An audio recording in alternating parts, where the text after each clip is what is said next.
அன்பான வணக்கத்தை தெரிவித்து, சென்னை கிழக்கு மாவட்ட திராவிட முன்னேற்ற கழகத்தின் சார்பாக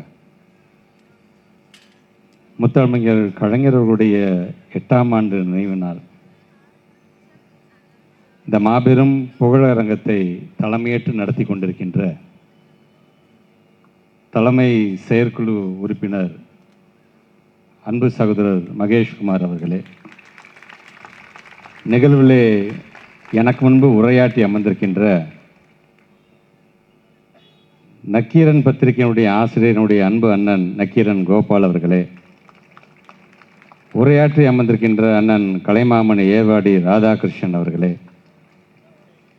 கலந்து கொண்டு சிறப்பித்துக் கொண்டிருக்கின்ற அண்ணன் நாகராஜன் அவர்களே, சகோதரர் சந்துரு அவர்களே, சரிதா மகேஷ்குமார் அவர்களே, தேவஜ் அவர்களே, அசோக்குமார் அவர்களே, நம்முடைய மாண்புமிகு மேயர் பிரியாராஜன் அவர்களே,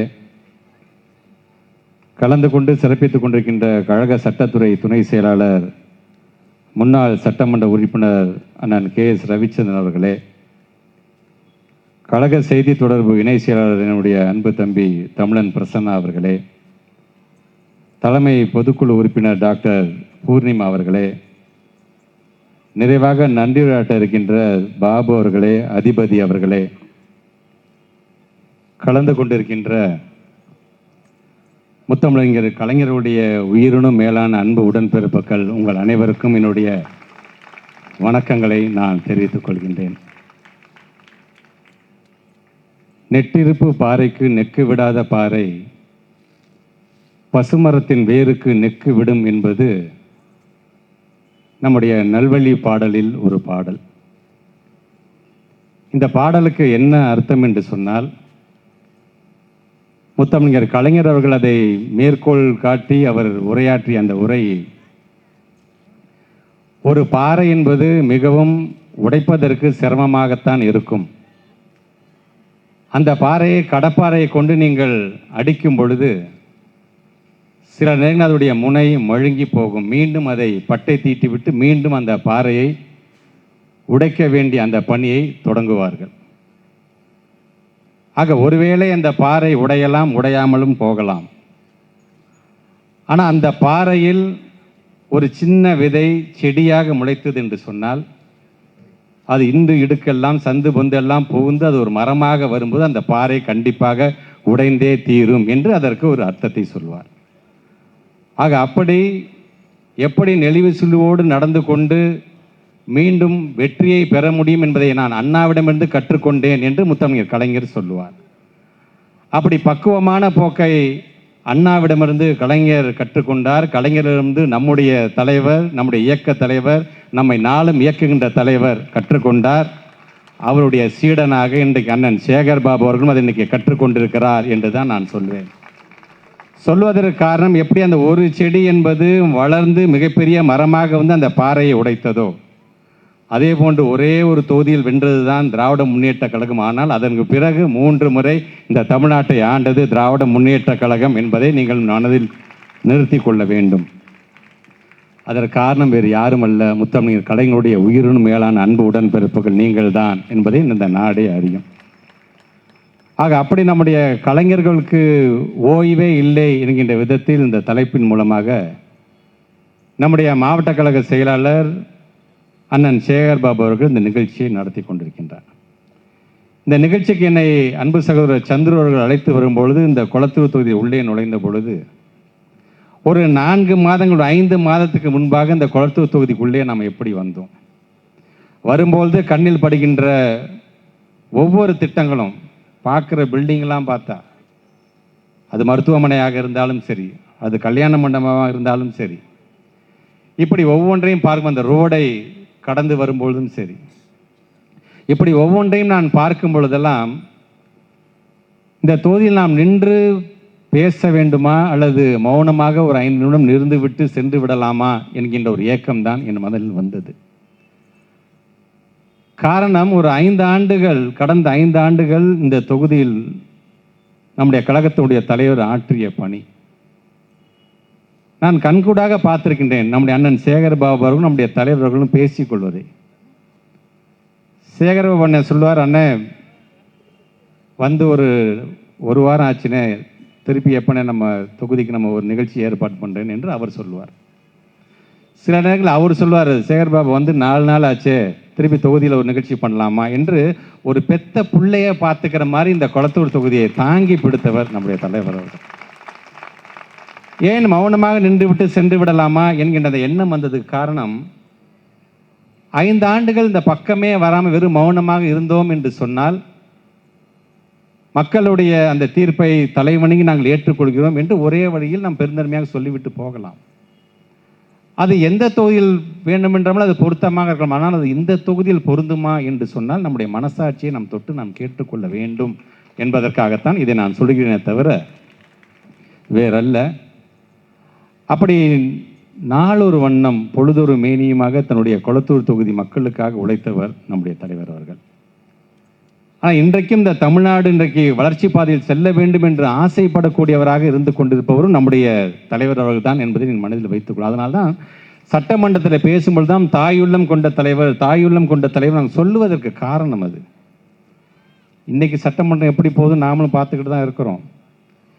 இங்கே உரையாற்றிய அண்ணன் நக்கீரன் கோபால் அவர்கள் சொன்னது போல, போராளிக்கு ஓய்வில்லை என்கின்ற தலைப்பில் முத்தமிழர் கலைஞரை நாம் கொண்டாடுகிறோம் என்று சொன்னால் உண்மைதான். அவர் சொன்னது மாதிரி தான், பன்முகத்தன்மை கொண்ட ஒரு தலைவராக, ஒரு எழுத்தாளராக இருக்கிறார், ஒரு பேச்சாளராக இருக்கிறார், வசனகர்த்தாவாக இருக்கிறார், அதே போன்று ஒரு பத்திரிகையாளர் இருக்கிறார் என்று சொல்லும்போது ஆட்சி பொறுப்பில் இருந்தாலும் இல்லை என்று சொன்னாலும் அவருக்கு ஓய்வு என்பது இல்லை என்பதை இங்கே ரொம்ப அழகாக எடுத்து சொல்லியிருக்கிறார். நக்கீரன் கோபால் அண்ணனுக்கு இருக்கக்கூடிய அந்த கடமை, ஏன் நம்முடைய அண்ணன் சேகர்பாபு அழைக்கும் பொழுதெல்லாம் அண்ணன் நக்கீரன் கோபால் வந்து கலந்து கொள்கிறார், அதுவும் கலைஞர் சார்ந்த நிகழ்ச்சி என்று சொன்னால் ஏன் கலந்து கொள்கிறார் என்று சொன்னால் அது அவரே பல நேரங்களில் சொல்லியிருக்கிறார். இன்னைக்கு நக்கீரன் என்கின்ற பத்திரிகை இருப்பதற்கும் நக்கீரன் கோபால் என்கிற மனிதன் உயிரோடு இருப்பதற்கும் காரணம் யார் என்று சொன்னால் அது கலைஞர் தான் என்று பல நேரங்களில் அதை எடுத்து சொல்லியிருக்கிறார். உண்மைதான். ஒரு காலத்தில் நக்கீரன் என்கிற பத்திரிகை என்பது வெறுமனே ஏதோ நம்மை பாராட்டுகின்ற பத்திரிகை மட்டும் நினைச்சிடாதீங்க.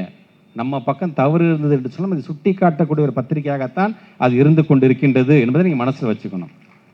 அந்த பத்திரிகை இழுத்து மூட வேண்டிய ஒரு சூழ்நிலை வந்த பொழுது அதற்கு உதவிக்கரம் நீட்டியவர் முத்தமிழர் கலைஞர் என்பதை பல நேரங்களில் சொல்லியிருக்கிறார். இங்கே அவர் சொன்னார் பார்த்தீங்களா, மறைந்த அம்மையாருடைய படத்தை ஹிட்லராக அந்த அட்டை படம் வந்த பொழுது அவருக்கு என்னென்ன பிரச்சனை வந்தது, அடுத்த இதழை வெளியிட முடியுமா என்கிற அளவிற்கு தாக்கப்பட்டதுடைய அலுவலகம்.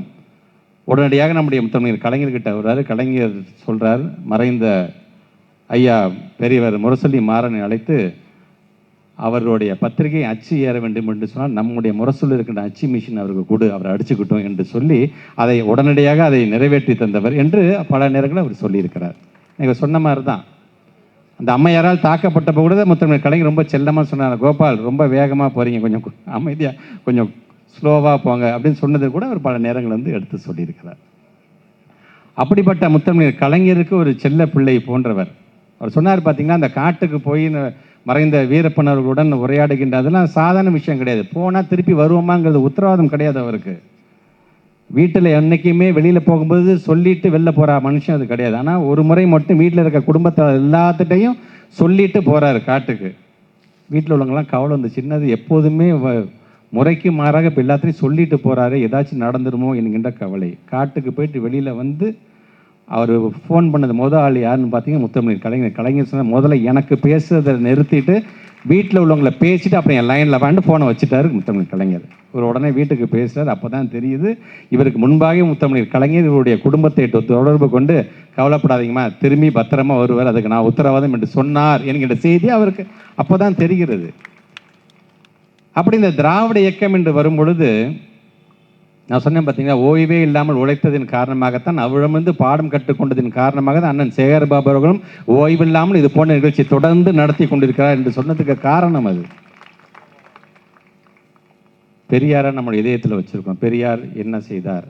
பெண்களோட விடுதலைக்காக போராடினார். சுயமரியாதையோட வாழணுண்டா, தன்மானத்தோட வாழணுண்டா. கக்கத்தில் நீங்கள் துண்டை வச்சுக்கிட்டு வணக்கம் சாமி சொல்லாதரா, தோலை துண்டை மேலே போடுறா. இப்போ எனக்கு ஒரு சால்வை போட்டார் பார்த்தீங்களா, அது எதுக்கு எப்படி வந்துச்சு? இது திராவிட மேடை. இது இந்த மேடையில் அனைவரும் சமம் வாங்கடான்னு வீசி போகிறோம் பார்த்தீங்களா, அதுதான் தன்மானம். வெறும் சால்வை கிடையாது. இந்த பழக்கம்லாம் ஒரு காலத்தில் கிடையவே கிடையாது. இது தந்தை பெரியார் காலத்தில் வந்து அண்ணா என்ன செய்தார், பெரியார் என்னென்ன திட்டம்லாம் செய்யணும்னு ஆசைப்படுறது அதையெல்லாம் ஒரு அரசாங்கத்தின் மூலமாக சட்டமாக வடிவமைத்து கொடுத்தவர் பேரறிஞர் அண்ணா. பேரறிஞர் அண்ணா என்னென்னலாம் நினைத்தாரோ அதை முத்தமிழர் கலைஞர் வாய்ப்பு கிடைக்கும் போதெல்லாம் அதை செய்து கொடுத்தார். நம்முடைய முத்தமிழர் கலைஞர் என்னென்னலாம் செய்ய வேண்டும் என்று ஆசைப்பட்டாரோ அதை எல்லாத்தையும் நம்முடைய இயக்கத்தலைவர், நம்மை நாளும் இயக்குகின்ற தலைவர் முத்துவேல் கருணாநிதி ஸ்டாலின் அவர்கள் அதை தொடர்ந்து அதை செய்து கொடுத்தார். இது கொள்கை சார்ந்து சொல்கிறோம்ல, இவங்கெல்லாம் அதெல்லாம் செஞ்சாங்க அதெல்லாம் செஞ்சாங்க, அதனால தான் நம்ம ஆட்சிக்கு வந்தோம், அதனால தான் மக்கள் நம்மளை கொண்டாடுறாங்கன்னு. சட்டமன்றத்தை பார்த்தா சர்க்கார் பேனர் நீங்கள் கிழிச்சிங்க பார்த்தீங்களா, படத்தோட பேனரை, அதனால தான் நீங்கள் ஆட்சிக்கு வரலன்னு அதிமுகவை பார்த்து இன்றைக்கி இருக்கிற தாவக சொல்லுகிறது. ஏன்னா கொள்கை பேச முடியாது அவங்களால, கொள்கை சார்ந்து எதுவுமே செய்ய முடியாது. இன்றைக்கி அவங்க என்ன செய்யலாம் என்று சொன்னால், நாம் என்னென்ன திட்டமெல்லாம் நாம் கொண்டு வருகிறோமோ அந்த திட்டத்துக்கெல்லாம் பெயரை மாற்றி இந்த திட்டத்தை நாங்கள் கொண்டு வந்தோம். இந்த ரீல்ஸில் அடிக்கடி நிறையா வரும் பார்த்தீங்களா, இது மாதிரி 100 முறை நடந்திருக்கு, ஆனால் இதுதான் ஃபஸ்ட் டைம் அப்படின்னு ஒரு பெரியவர் சொல்லுவார். அந்த மாதிரியான ஒரு வேலையை தான் தொடர்ந்து இந்த தாவேக அரசு இன்றைக்கி செய்து கொண்டிருக்கின்றது. மக்களை பொறுத்த வரைக்கும் பார்த்தீங்கன்னா, இந்த ப்ரிவிலேஜ் கொடுக்குறாங்க பார்த்தீங்களா. இன்றைக்கி ஒன்றும் இல்லை, ஒரு 6 நாளைக்கு முன்பு நம்முடைய மாநிலத்துடைய முதலமைச்சர் வந்து கோட்டை கொத்துலேருந்து கொடியேற்றுறாரு. அந்த கொடியேற்றுற கைகள் மாறிக்கிட்டே இருக்கும், ஆனால் கொடுத்த கயிறு யாரு தெரியுமா, எங்களுடைய முத்தமிழர் கலைஞர் கொடுத்த கயிறு தான். இது வெறுமனா ஜோசப் விஜய்க்கு மட்டும் தரல, சந்திரபாபு நாயுடுக்கு கொடுத்த கயிறு எங்களுடைய கலைஞருடைய கயிறு தான். நமக்கு தண்ணி கொடுக்கலனாலும் சிவகுமாருக்கு கொடுத்த அந்த கயிறும் எங்களுடைய கலைஞருக்கு கொடுத்த கயிறு தான். ஆக இது ஏதோ நம்முடைய தென் தமிழகத்திற்கு மட்டுமில்லை, ஒட்டுமொத்தமாக இந்தியாவில் இருக்கின்ற ஒவ்வொரு முதலமைச்சரும் கயிறை பிடிச்சி இப்படி ஏற்றுறாங்க அப்படின்னா அவங்க மனசில் கலைஞர் என்கின்ற அந்த மனுஷன் வந்து தான் ஆக வேண்டும் என்பதற்காக சொல்கிறேன். அதற்காகத்தான் அவருடைய அந்த புகழரங்கத்தை நாம் கொண்டாடி கொண்டிருக்கின்றோம். ஆனால் மக்கள் என்ன பண்ணுறீங்க, நீங்கள் எங்கே அவர் வந்தாலும் உடனே கை காமிச்சு ஒரே குஷி ஆகிட்டு நாங்கள் என்னென்ன செஞ்சோம் அப்படிங்கிறது ரொம்ப வசதியாக மறந்து போயிடுறீங்க. நான் ஒன்று கேட்குறேன், இன்றைக்கி எதுக்கு எடுத்தாலும் ஒரு பொய் பிரச்சாரத்தை இவங்க செஞ்சிட்ருக்கிறாங்க, நீங்கள் பார்க்குறீங்க. நீங்கள் இப்போ மக்களுக்கு 5 வருடமாக தொகுப்பூதியத்தில் இருந்தவர்களை நாங்கள் பணி நிரந்தரம் செய்வோம் என்று அந்த அரசாங்கம் சொன்னது தேர்தலுக்கு முன்பாக இது வரைக்கும் செஞ்சுருக்காங்களா? மறந்து போயிருப்போம். 6 சிலிண்டர் தரேன் அப்படின்னு சொன்னார், நம்ம கொஞ்சம் ஞாபகம் இருக்கா? மறந்து போயிருப்போம். 2500 ரூபா மகளிர் உரிமை தொகையை நாங்கள் தருவோம் என்று சொன்னாங்களே, தந்தாங்களா? மறந்து போயிருப்போம். தமிழ்நாடு முழுவதும் நீங்கள் பேருந்தில் நீங்கள் பயணம் செய்யலாம், இலவசமாக பயணம் செய்யலாம் அப்படின்னு ஒன்று சொன்னாங்களே, ஒரு திட்டம் செஞ்சாங்களா? மறந்து போயிருப்போம். மீனவர்களுக்கு இடைக்கால நிவாரணமாக 20,000 ரூபாய் தருவேன் என்று சொன்னார், செஞ்சாங்களா? மறந்து போயிருப்போம். இப்படி அவங்க சொன்னதெல்லாம் ரொம்ப வசதியாக மறந்து போயிட்டு 100 நாள் தானே ஆயிருக்கு அப்படிம்பீங்க. அப்புறம் 6 மாதம், நாங்கள் எதாக இருந்தாலும் 6 மாதம் கழிச்சு தான் என்று அவங்க சொல்லுவாங்க. ஒன்றும் இல்லைங்க, குத்துயிரும் குலவுயிருமா ஒரு பாடி கிடக்குதுங்க, அது உடனடியாக ஆஸ்பத்திரி கூட்டம்னா காப்பாற்றிடலாங்க, நாங்கள் 6 மாதம் வரைக்கும் நான் கை வைக்கவே மாட்டேன்னா அவன் செத்து போயிடுவான். குத்துயிரும் குலையுருமா கிடக்கிறது வந்து ஒரு ஆளுன்னு நான் சொல்ல நினைக்கிறேங்க. தமிழ்நாடு என்கின்ற அந்த ஒரு உயிர் தான் இன்றைக்கி அப்படி கிடக்குது. 6 மாதத்துக்கு நான் திரும்பியே பார்க்க மாட்டேன். அதுவும் சட்டமன்றத்தில் பேசக்கூடிய அந்த அமைச்சர்கள்லாம் எப்படி பேசுகிறாங்க, எப்படி அந்த அமைச்சர்லாம் தேர்வு பண்ணியிருக்காங்க. நம்முடைய நடிகர் சத்யராஜ் அவர்களும் அண்ணன் வடிவேல் அவர்களும் பார்த்தீங்கன்னா ஒரு படத்தில் நடிச்சிருப்பாங்க. கிரிக்கெட்டுக்கு ஆள் எடுப்பாங்க, எப்படி தெரியுமா, கோழி பறக்கும், தாவி ஒருத்தன் பிடிப்பான், இவன் தாண்டா சரியான ஃபீல்டு, இவனை இங்கே நிறுத்து அப்படிம்பான். ஒருத்தன் டயரை ஓட்டிட்டு வேகமாக ஓடிக்கிட்டே இருப்பான், இவன் தாண்டா ஓடி ரன் எடுக்கிறதுக்கு சரியான ஆள், இவனை தூக்கி இங்கே நிறுத்து அப்படிமா. அந்த மாதிரி எல்லாரையும் கிடைக்கிறாங்க, வாங்கடா வாங்கினா இல்லை எல்லாத்தையும் இழுத்து உள்ளே போட்டுட்டு அவங்க பேசுகிற பேச்சலாம். நாம் ஒன்று இன்றைக்கி ரொம்ப அழகாக பேசுகிறார் நம்முடைய எதிர்கட்சி தலைவர், ரொம்ப அழகாக நீங்கள் பேசினார்.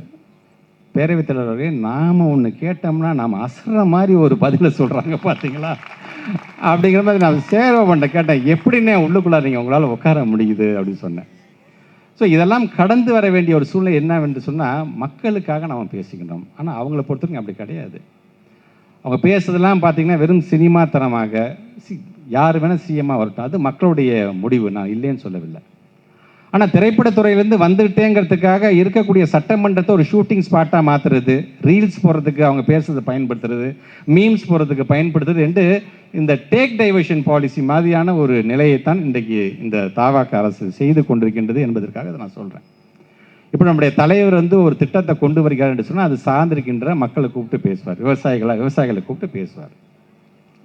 எம்எல்ஏங்களுக்கு நீங்கள் காரு கொடுங்க, வீடு கொடுங்க, என்ன வேணால் பண்ணிட்டு போங்க. ஆனால் நீங்கள் தானே சொன்னீங்க, ரொம்ப அழகாக இன்றைக்கி நம்முடைய எதிர்கட்சி நீங்கள் தானே சொன்னீங்க, கஜானா காலி கஜானா காலி அப்படின்னு சொன்னீங்க. நீங்கள் ஆனால் இன்றைக்கும் மாதம் மாதம் எங்களுடைய தொகை கொடுத்த 1000 ரூபாய் தான் மகளிர் உரிமை தொகையாக எல்லாத்துக்கும் வந்துக்கிட்டு இருக்கின்றது.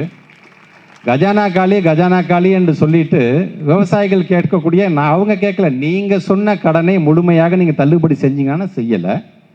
இப்போ காரு கொடுக்க போகிறேன்னு சொன்னீங்க, அது கிட்டத்தட்ட ஒரு 1000 கோடி ரூபா ஆகும் அப்படிங்கிறாங்க. அப்படி இந்த காரு கொடுக்க போகிறதுக்கான செலவினாச்சும் இந்த விவசாயிகளுக்கு நீங்கள் அவங்களுடைய கடனை தள்ளுபடி செய்வதற்காக நீங்கள் பயன்படுத்தலாம் இல்லையா? அதனால தான் இன்றைக்கி எங்களுடைய நமது எதிர்க்கட்சி தலைவர் சொன்னார், எங்களுடைய 59 பேருக்கும் கார்கள் வேண்டாம். ஏன்னா இன்றைக்கு நம்முடைய தமிழ்நாடு நிதி நிலைமை என்ன அப்படிங்கிறத நீங்கள் தான் சொல்கிறீங்க, அதனால் அந்த பணத்தை நீங்களே வச்சுக்கோங்க அப்படின்னு இன்றைக்கி அவர் பேசியிருக்கிறார். சட்டமன்றத்தில் இன்றைக்கி அவர் பேசும் பொழுது நம்முடைய முன்னாள் அமைச்சர் அண்ணன் செந்தில் பாலாஜி அவர்களை பார்த்து ஒரு அமைச்சர் சொல்கிறாரு, கரூர் கம்பெனி சாரி சட்டமன்ற உறுப்பினர் அப்படின்னு பேசினார். உடனே நம்முடைய எதிர்க்கட்சி தலைவர் எந்திரிச்சு சங்கி அமைச்சர் சாரி சட்டத்துறை அமைச்சர் அப்படின்னு அவர் பேசுகிறார். உடனே அவர் சொல்கிறாரு, நீங்கள் உங்களை அரெஸ்ட் பண்ண வரும்போது நீங்கள் எத்தனை மணி நேரம் பாத்ரூமில் உட்காந்துருந்தீங்க அப்படின்னாரு. உடனே நம்ம எதிர்கட்சி தலைவர் எந்திரிச்சு கேட்குறாரு, பாத்ரூமில் யார் யார் எவ்வளோ நேரம் உட்காந்துன்னு கணக்கெடுக்கிறதுக்குன்னு ஒரு அமைச்சர் இருக்கிறார். எடுக்கக்கூடிய கணக்கு உங்கள் கணக்கு என்ன? ஈபி பில்லு எப்படி வருது, அந்த கணக்கு எடுத்து அது சரியாக வந்திருக்கா சரியாக வரலையா? இப்போ எங்கள் ஊரில் பார்த்தீங்கன்னா மணப்பாறையிலேருந்து ஒரு லேடி நம்முடைய எதிர்கட்சி தலைவர் அரெஸ்ட் ஆனும்போது, நாங்களாம் அரெஸ்ட் ஆகிருக்கும்போது அந்த அம்மா சொல்கிறாங்க என்கிட்ட, அண்ணே 3500 ரூபா வந்த ஈபி பில்லு இந்த மாதம் எனக்கு 17,000 ரூபா வந்திருக்கு, எப்படின்னு எனக்கு தெரியல அப்படின்னு அந்த அம்மா சொல்லுது. இப்படி எங்கே பார்த்தாலும் ஈபி பில் சார்ந்து ஒரே குழப்பமாக இருக்கும்போது அது சார்ந்து யாரும் பேசுகிறதே கிடையாது. ஒரு பேசுகிறாரு, இவர் தான் வேளாண் துறை அமைச்சரா? இல்லைங்க, அவர் பள்ளிக்கல்வித்துறை அமைச்சருங்க. ஓ சரி. இந்த அங்கே பேசுகிறாரு, அவர் தான் பள்ளிக்கல்வித்துறை அமைச்சரா? இல்லை, அவர் ஃபினான்ஸ் மினிஸ்டர் அவர். இப்படி ஒவ்வொருத்தரும் மாற்றி அதான் அண்ணன்ட்ட கேட்டேன், எப்படின்னே உங்களால் நேரத்தை உங்களால் செலவிட முடியுது அப்படின்னு கேட்குற அளவிற்கு இன்றைக்கி அந்த சட்டமன்றம் அப்படி நடந்துட்டு இருக்கின்றது. ஆக நம்மை பொறுத்த வரைக்கும் இன்றைக்கி இந்த டேக் டைவர்ஷன், இந்த பொய் சொல்லி பண்ணக்கூடிய ஒரு வேலையை தான் தொடர்ந்து நாம் ஒரு உண்மையை சொல்லி அதை நிரூபிக்கிறதுக்கு படாத பாடுபடுறோம். அவன் போகிற போக்கில் பார்த்தீங்கன்னா ஒரு பொய்யை அடிச்சுட்டு அவன் பாட்டு போயிட்டே இருக்கான். நடுப்புற பார்த்தீங்கன்னா எனக்கும் உதயநிதி ஸ்டாலினுக்கும் ஒரே சண்டை, 2 பேரும். ஏன் 3 மாதமாக என்ன நடக்குதுன்னு நம்ம கேள்வி கேட்டால் 3 தலைமுறை நட்பு உடைந்தது பிரிந்தது போட்டு அதை 1.5 லட்சம் பேர் உட்காந்து பார்த்துட்ருக்கான். அந்த 1.5 லட்சம் பேரில் நானும் உதயாவும் உட்காந்து பார்த்துட்ருக்கோம். இது பார்த்துட்டு என்னன்னு அப்படின்னு சொன்னேன். நான் தான் சொன்னேன், நான் welcome to new Tamil Nadu, the places for only reels அப்படின்னு. அந்த மாதிரி எங்கே பார்த்தாலும் பார்த்தீங்கன்னா இந்த பொய்யை பரப்பி விட்டு அப்படியே டேக் டைவர்ஷன். நீங்கள் வேணால் நினச்சி பாருங்களேன், நாளைக்கே சட்டமன்றத்தை ஏதாச்சும் ஒரு மிகப்பெரிய ஒரு கேள்வி அண்ணன் சேகர் பாபு கேட்டுட்டார் அப்படின்னா உடனே ஈவினிங்கு நம்ம முதலமைச்சரை கும்பிட்டுட்டு எங்கேயாச்சும் ஒரு பார்க்கை சுற்றி பார்க்க கூட்டிகிட்டு போயிடுவாங்க. அப்படியே பார்த்துட்டு வர கையை காட்டுவார். உடனே அதுக்கு பின்னாடி ஒரு வியூவர்ஸ் போயிடுவாங்க. அதுக்கு பின்னாடி ஒரு எனக்கு இந்த பத்திரிகைக்காரர்கள் நினச்சாதான் எனக்கு அண்ணன் கோச்சிக்கூடாது, கோபாலனை கோச்சிக்கக்கூடாது. அண்ணன் அதில் ஒரு விளக்கு, அவர் நம்ம ஆள், அதை விட்டுருங்க. பத்திரிகையாளர்கள் அவங்க மதிக்க கூட மாட்டுறாங்க. நம்மை பொறுத்த வரைக்கும் பார்த்தீங்கன்னா ஒவ்வொரு முறையும் ஆளுங்கட்சி ஆகிற போது அண்ணன் சேகர் பாபுட்ட மைக்கு நிட்டாலும் சரி, எங்ககிட்ட மைக்கு நின்று அது என்ன விளக்குமோ அதை நம்ம சொல்லிட்டு நம்ம போவோம். நம்முடைய மாண்புமிகு நம்முடைய இயக்கத் தலைவர் எங்கேயாச்சும் ஒரு நிகழ்ச்சிக்கு போனாங்க, பத்திரிகையாளர் போனவர் பத்திரிகையாளர் நிற்க திரும்பி பதில் சொல்லிட்டு போவாங்க. ஆனால் இவங்க எதையுமே கண்டுக்கிறது கிடையாது இவங்க. ஆனால் பத்திரிகையாளருக்கு என்னமோ தெரில, அவங்க பின்னாடியே ஓடிக்கிட்டே இருக்காங்க. நினச்சாதான் எனக்கு ரொம்ப ரொம்ப ரொம்ப கஷ்டமாக இருக்கின்றது. ஏன்னா ஒரு பத்திரிகையாளருக்கு ஒரு புகழரங்கம் எடுக்கக்கூடிய இந்த நேரத்தில் சொல்கிறதா அது சரியாக இருக்கும் என்பதற்காக அதை நான் சொல்கிறேன். நான் முத்தமிழர் கலைஞரும் ஒரு பத்திரிகையாளர் தான் இருந்திருக்கிறார். அவர் கூட இருக்கக்கூடிய இந்த நட்பு வட்டாரம் எல்லாம் பத்திரிகை நட்பு தான். ஆனால் நம்முடைய எதிர்க்கட்சி தலைவரை பார்த்து அவங்க கேட்குறாங்க, பேப்பரை முன்ன பின்ன படிச்சிருந்தா தானே நாட்டு நடப்பு தெரியும் அப்படிங்க. எனக்கு என்ன வைத்தறிச்சுன்னா, முரசொலிங்கிற ஒரு பத்திரிகையை நடத்துவது மட்டுமல்ல, நீங்கள் காலம்புற ஒரு 7:30 மணிக்கு நீங்கள் குறிஞ்சி இல்லத்துக்கு போனீங்கன்னா அவருடைய டேபிள் ஃபுல்லாக பார்த்தீங்கன்னா வெறும் பத்திரிகையாக பிரித்து கிடக்கும். அப்படியே தன்னை பாராட்டுகின்ற பத்திரிகையாக இருந்தாலும் விமர்சனம் வருகின்ற பத்திரிகை, ஆளுங்கட்சியாக இருந்தபோதும் சரி இப்பொழுதும் சரி எல்லா பத்திரிகையும் பிரித்து படித்து அந்த ஒவ்வொரு பாயிண்ட்டாக அப்படியே பார்த்துட்டு வரக்கூடியவர் தான் நம்முடைய எதிர்க்கட்சி தலைவர். கண்கூடாக பார்த்தவர்கள் நாங்கள். ஆனால் எங்களை பார்த்து நீங்கள் இப்படி கேட்குறீங்க அப்படின்னு சொல்லும்பொழுது நீங்கள் என்ன பண்ணுவீங்க? நீங்கள் ரீல்ஸு, இன்ஸ்டாகிராம் இதுலேயே உங்களுடைய பொழப்பு ஓடிடுது உங்களுக்கு. ஆக மீண்டும் நம்முடைய அண்ணன் சேகர்பாபு சொன்ன மாதிரி மீண்டும் வருவோம் அப்படின்னு நம்ம சொல்கிறோம். பார்த்தீங்களா? நீங்கள் வேணால் பாருங்களேன், இந்த மக்களுடைய ஒரு கதை ஒன்று நான் பார்த்தேன். நான் அந்த கதையை பொறுத்த வரைக்கும் நமக்கு எல்லாத்துக்கும் தெரிஞ்ச கதை தான். சிபி சக்கரவர்த்தியோடைய கதையை பற்றி நமக்கு எல்லாத்துக்கும் தெரியும். ஒரு வள்ளூர் வந்து ஒரு புறா வந்து துரத்திக்கிட்டே வருது. அது போய் சிபி சக்கரவர்த்தி கிட்ட அடைக்கலம் போயிடுது. அடைக்கலம் போனதுக்கு பிறகு அந்த வள்ளூர் கேட்குது, அது என்னுடைய உணவு, அது எப்படி நீங்கள் அடைக்கலம் கொடுக்கலாம், அப்போ எனக்கு என்னோடய உணவை நீங்கள் பறித்து கொள்வது போன்ற ஆகிவிடுமேன்னு சொல்லும்போது சிபி சக்கரவர்த்தி சொல்கிறார், உனக்கு தேவையான அதுக்கு எடைக்கு தகுந்தாறு போல் என்னுடைய உடம்பில் இருக்கக்கூடிய சதையை நான் எடுத்து வைக்கிறேன், நீ அதை வந்து எடுத்துக்க, சரி என்று அந்த வள்ளூர் சொல்லுகிறது. அந்த புறா இருக்கிறது, தராசில் இருக்குது.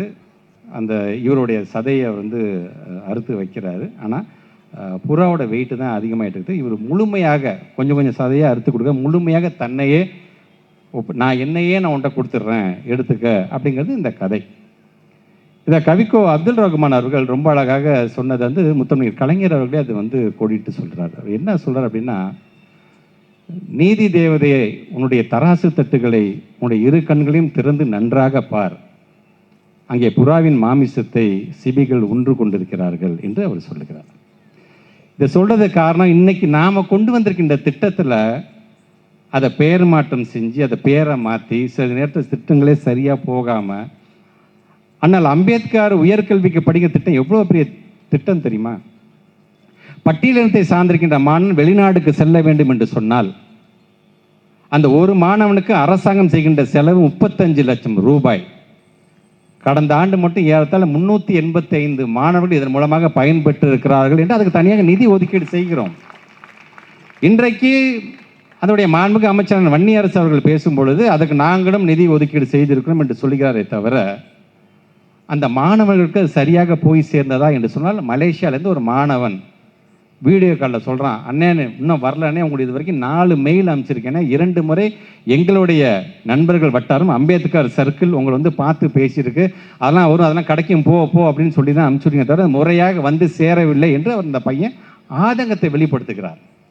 ஏன்னா அந்த பையன் கொண்டு வருகின்ற அந்த ரிசர்ச், அந்த ஆராய்ச்சி வெற்றி அடைந்தது என்று சொன்னால், அப்போ மட்டும் நீங்கள் எல்லாம் சேர்ந்துக்கிட்டு நம்முடைய தமிழன்பா நம்முடைய இந்திய நாட்டுக்கு பெருமை தேடி தந்துட்டான்னு சொல்லுவீங்கன்னு, ஆனால் என்னுடைய ஆராய்ச்சி படிப்பை என்னால் தொடர முடியவில்லை, அந்த பணத்தை உடனடியாக அனுப்பி வைங்கள், கடந்த கால ஆட்சியில் சரியாக முறையாக வந்த பணம் என்று அவர் சொல்லுகிறார்.